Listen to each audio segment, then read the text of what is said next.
Vamos então começar o capítulo 25, Generoso Alvitre. No dia imediato, muito cedo, fiz leve refeição em companhia de Lísias e familiares. Antes que os filhos se despedissem rumo ao trabalho do auxílio, a senhora Laura encorajou meu espírito hesitante, dizendo-me, bem-humorada: já lhe arranjei companhia para hoje. Nosso amigo Rafael, funcionário da regeneração, passará por aqui a meu pedido. Poderá aceitar-lhe a companhia em direção ao novo ministério. Rafael é a antiga relação de nossa família e apresentá-lo-á em meu nome ao ministro Genésio. Não poderia explicar o contentamento que me dominou a alma. Estava radiante. Agradeci comovido sem encontrar palavras que definissem meu júbilo. Lísias, por sua vez, demonstrou grande alegria. Abraçou-me efusivamente antes de sair, sensibilizando-me o coração. Ao beijar o filho, a senhora Laura recomendou: você, Lísias, avise ao ministro Clarencio que comparecerei ao expediente logo que entregue nosso amigo aos cuidados de Rafael. Comovidíssimo, eu não consegui agradecer tamanha dedicação.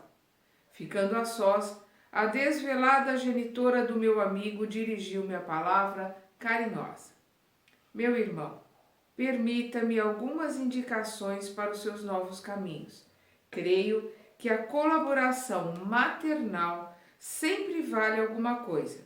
E já que sua mãezinha não reside em nosso lar, reivindico a satisfação de orientá-lo neste momento. Gratíssimo, respondi sensibilizado. Nunca saberei traduzir meu reconhecimento à sua atenção. Sorriu a bondosa senhora, acrescentando: estou informada de que pediu trabalho há algum tempo. Sim, esclareci, relembrando as elucidações de Clarencio. Sei, igualmente, que não o obteve de pronto, recebendo mais tarde a necessária autorização para visitar os ministérios que nos ligam mais fortemente à terra. Esboçando significativa expressão fisionômica, a boa senhora acrescentou: é justamente neste sentido que lhe ofereço minhas sugestões humildes. Falo com o direito de experiência maior. Detendo agora esta autorização, abandone, quanto lhe seja possível, os propósitos de mera curiosidade. Não deseje personificar a mariposa de lâmpada em lâmpada. Nós vamos ver no decorrer desses livros e um pouco ainda nos próximos, depois ele consegue mudar isso, a curiosidade do André é muito grande. Nós vimos que o Dr. De Luna fala para ele lá no começo, quando ele ainda estava sendo tratado no hospital, que ele era um médico pesquisador e que ele realizou um grande trabalho, de pesquisa, um grande trabalho aqui na Terra. Então ele é curioso, ele busca as coisas, pela sua curiosidade ele vai buscando as coisas. E ela está colocando aqui para tomar cuidado com a curiosidade, porque a curiosidade ela tem que ser construtiva, tem que ser aquela curiosidade que vai ajudar a crescer, a melhorar, a entender. Não curiosidade por simples curiosidade, que essa atrapalha. Sei que seu espírito de pesquisa intelectual é muito forte. De novo, o Dr. De Luna já tinha falado isso. Médico estudioso, apaixonado de novidades e enigmas, ser-lhe-á muito fácil deslizar na posição nova. Não esqueça que poderá obter valores mais preciosos e dignos que a simples análise das coisas. A curiosidade, mesmo sadia, pode ser zona mental muito interessante, mas perigosa por vezes. Dentro dela, o espírito desassombrado e leal consegue movimentar-se em atividades nobilitantes, mas os indecisos e inexperientes podem conhecer dores amargas sem proveito para ninguém. Então a curiosidade por curiosidade pode ser manipulada, pode ser pura e simplesmente fofoca, né?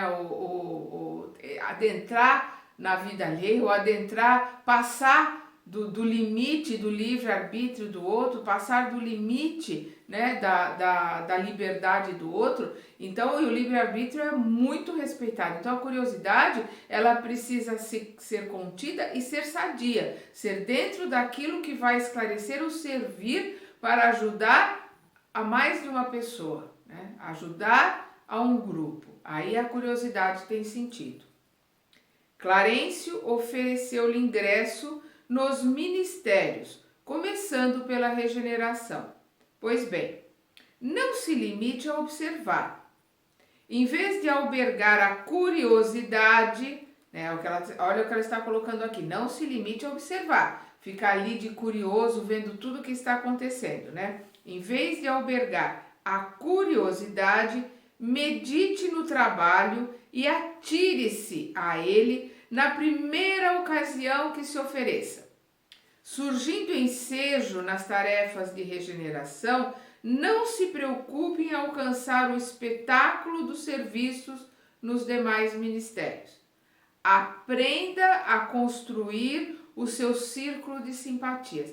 Olha, aqui nós vamos ver ao longo de todos os livros do André Luiz, os mentores e todos aqueles que estão aconselhando o André Luiz, a questão da rede de simpatias, né? Amealhar espíritos amigos, amealhar simpatia por onde se anda. Para se ter a simpatia do outro, nós precisamos ter empatia para com ele. Procurar entendê-lo, se colocar no lugar dele.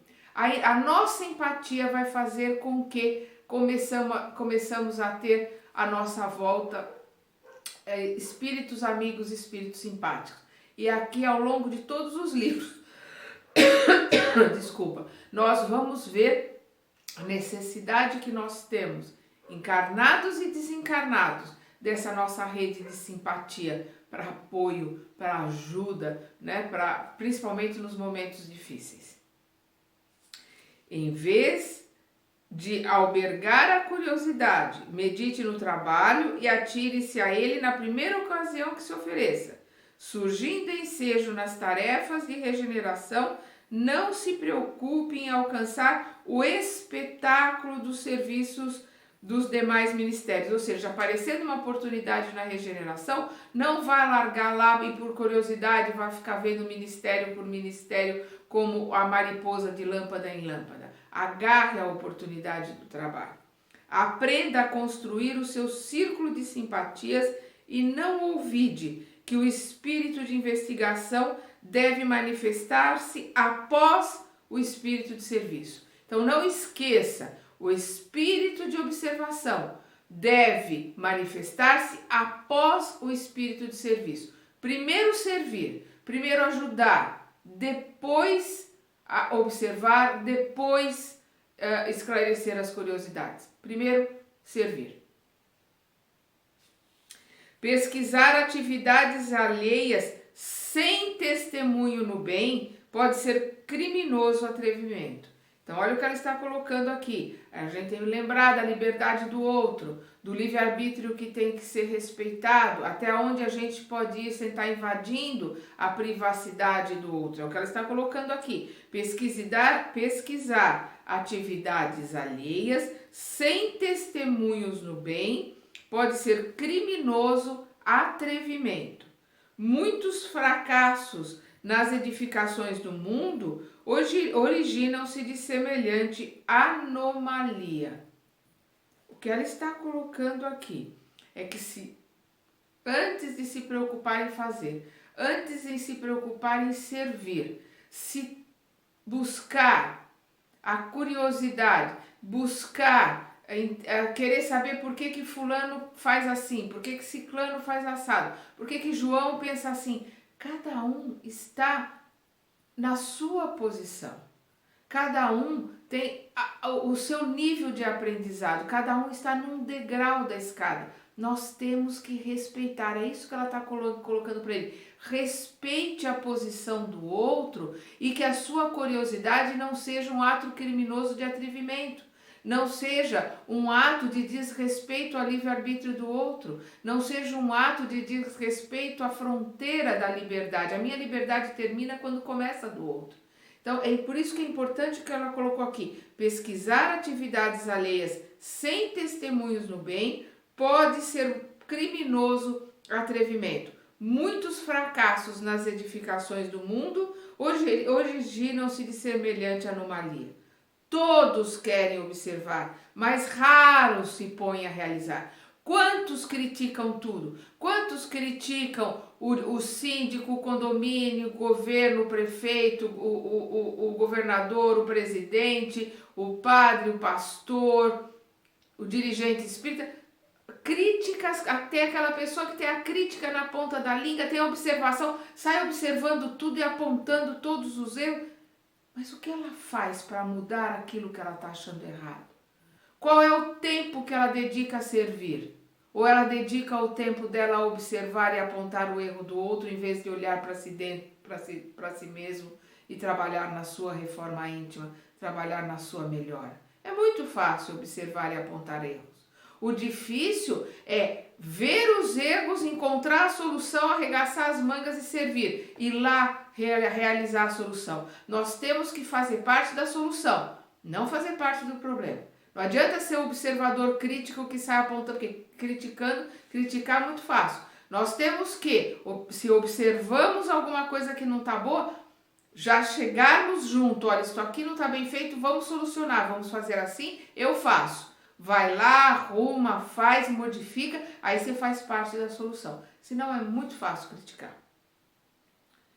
Todos querem observar, raros se dispõem a realizar. Somente o trabalho digno confere ao espírito o merecimento indispensável a quaisquer direitos novos. Só o trabalho digno concede ao espírito o merecimento indispensável a quaisquer direitos novos. Nós vamos adquirindo os nossos direitos, vamos adquirindo digamos, nossos pontos conforme as nossas realizações, conforme os frutos que nós dermos. O Ministério da Regeneração está repleto de lutas pesadas. Localizam-se ali a região mais baixa de nossa colônia espiritual. Saem de lá todas as turmas destinadas aos serviços mais árduos. Não se considere, porém, humilhado por atender às tarefas humildes.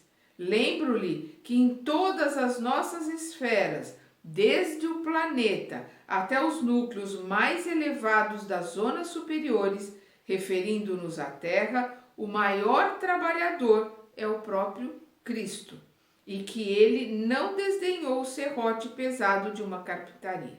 Então, nenhum trabalho é humilhante, nenhum trabalho desmerece o trabalhador. O importante é servir aonde for necessário, é trabalhar onde haja necessidade de mãos, mentes, boa vontade, onde haja necessidade de um trabalhador pronto a servir. É ali que nós temos que estar para realizar o trabalho.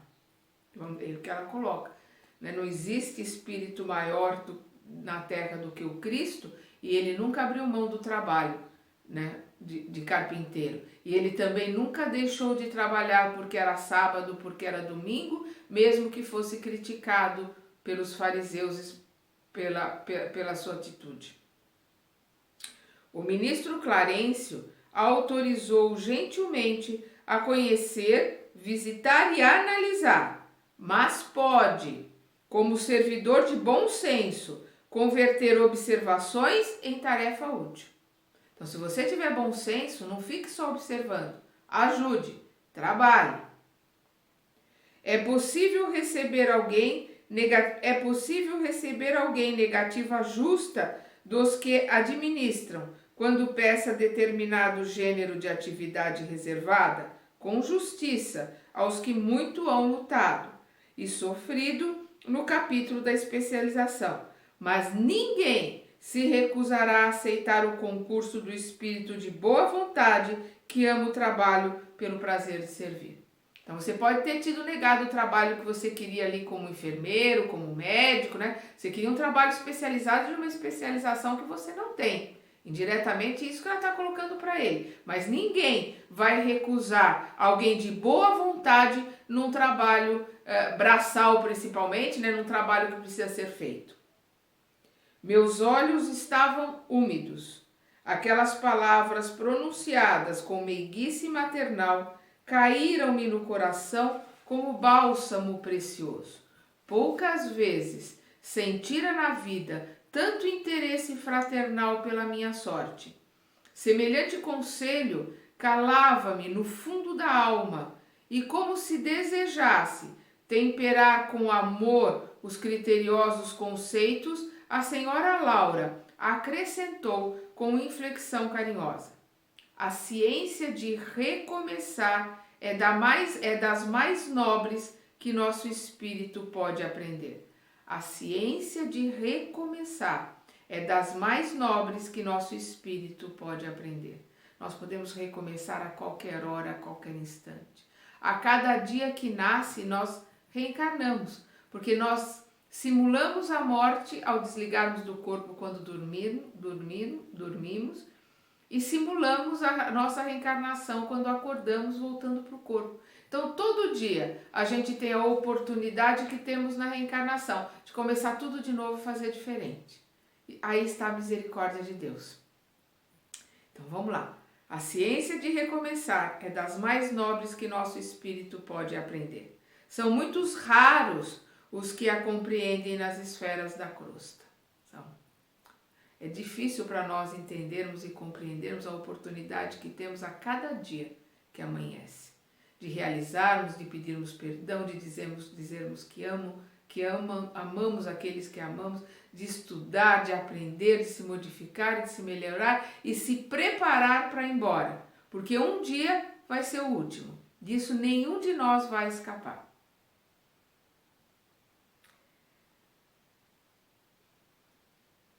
Temos escassos exemplos humanos nesse sentido.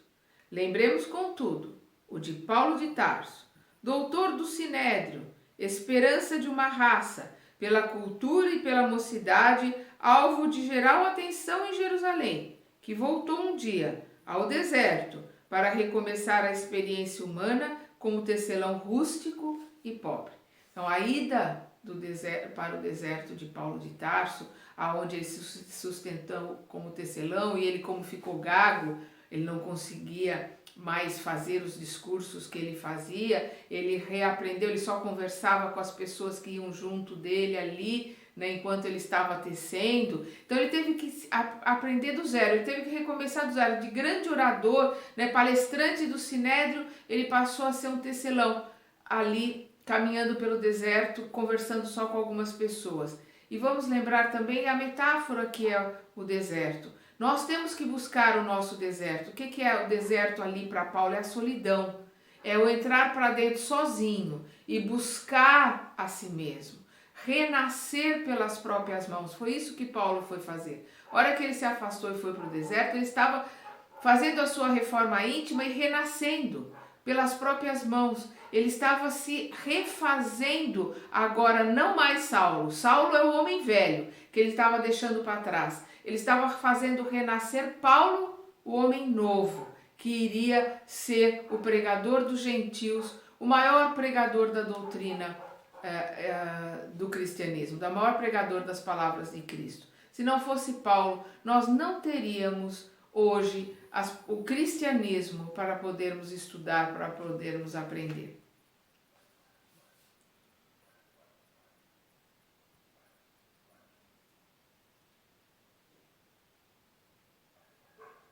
Não pude mais. Tomei-lhe as mãos como filho agradecido e cobri-as do pranto jubiloso que me inundava o coração. A genitora de Lísias, agora de olhos fixos no horizonte, murmurou: muito grata, meu irmão. Creio que você não veio a esta casa atendendo ao mecanismo da casualidade.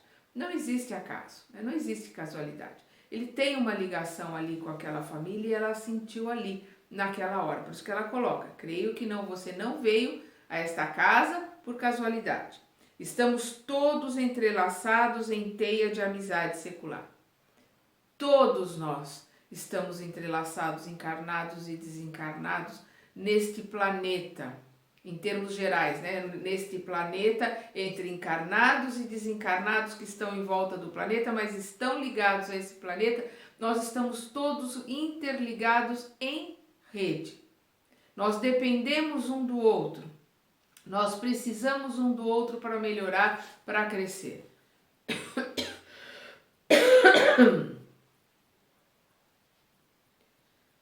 Brevemente voltarei ao círculo da carne, entretanto, continuaremos sempre unidos pelo coração. Espero vê-lo animado e feliz antes da minha partida. Faço desta casa a tua habitação. Trabalhe e anime-se confiando em Deus.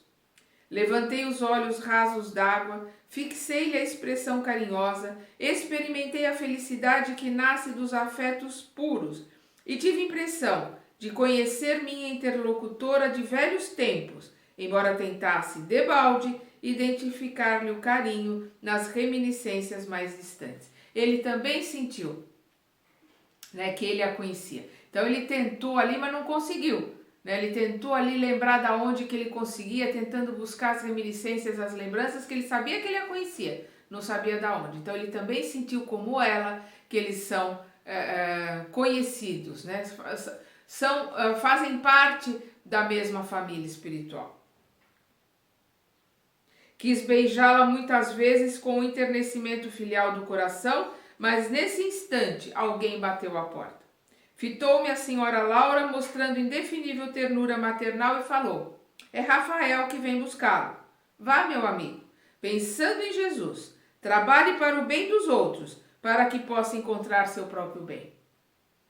Nós só recebemos aquilo que damos. Então, trabalhe para o bem dos outros, para que possa encontrar o seu próprio bem. Desculpa. Aquilo que nós mais sentimos falta é aquilo que nós temos que dar. Então, se eu sinto falta de trabalho, tenho que trabalhar, ajudar o outro para que o trabalho remunerado possa chegar até mim. Desculpa. Se eu sinto solidão, eu tenho que fazer companhia para aqueles que estão sós, nos asilos, nos abrigos, trabalhar com aqueles que foram desamparados pela vida, pela sociedade, para que eu possa ter o merecimento de não me sentir mais sozinho. Se eu sinto falta de amor, eu tenho que amar o máximo possível. Porque quanto mais eu amar, mais eu vou receber de volta amor. E assim por diante. Primeiro nós temos que dar, para depois podermos ter um merecimento para receber. Vamos continuar estudando e aprendendo com André Luiz no próximo capítulo.